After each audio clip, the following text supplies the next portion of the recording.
ભાઈ એક ભેળ બનાવી દે તો. હાલો બનાવી દો. લાવો તો ભાઈ એક ભેળ. હાલો બનાવી દો. અરે ભાઈ ચિરાગ તું અહીંયા તું હું અહીંયા ભેળ ખાવા આવ્યો? ના ના પાર્સલ લેવા આવ્યો ભાઈ. તું ખાવા આવ્યો? ના ના ભાઈ હું પાર્સલ લેવા આવ્યો હું ઘર હાટું. અરે ભાઈ આ પાર્સલ કરવાની કીધી છે તમને. મને પાર્સલ કરી દેજો ભાઈ. હા ભાઈ. હાલી ભાઈ પૈસા. હાલ્યો ભાઈ.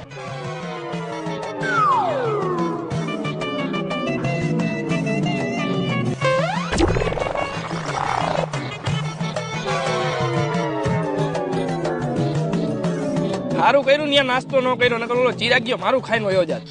સારું તું ભેળ પાછો કરાવીને બગીચામાં આવતો રહ્યો. એક તો 50 રૂપિયા હતા મારી પાસે, મારી ભેળે ખાઈ જાય. તું અહીંયા? હા હું તો અહીંયા બેવા આવ્યો તો. તું અહીંયા? હું અહીંયા બેહવા જ આવ્યો તો. હા તો એ કોથરી કચરા પેટીમાં નાખી દેજે. હા તો તું ઈ કોથરી કચરા પેટીમાં નાખી દેજે. ભલે લાવજે. હા